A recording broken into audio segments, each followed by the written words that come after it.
देखिए, जहां तक नेटो का सवाल है, जनरल साहब ने बिल्कुल सही बताया कि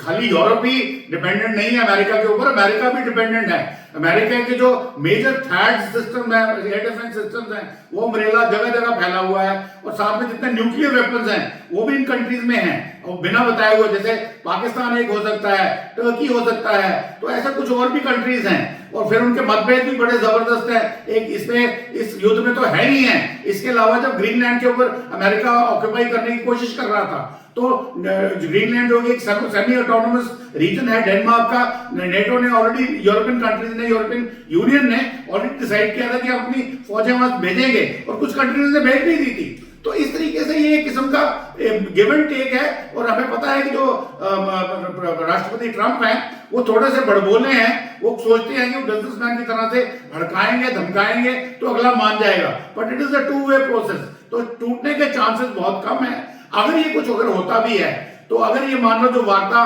फ्रांस और ब्रिटेन के बीच में चल रही है, बाकी कंट्रीज भी उनको अगर ज्वाइन कर लेते हैं, तो हो सकता है कि वो एक ऐसा कुछ कलेक्टिव यूज करे जो एक रशिया के खिलाफ वो रखे, क्योंकि अभी उन्होंने देख लिया है कि यूक्रेन युद्ध में पूरे थ्रू एंड थ्रू अमेरिका जो था जेलेंस्की को सपोर्ट कर रहा था, जेलेंस्की को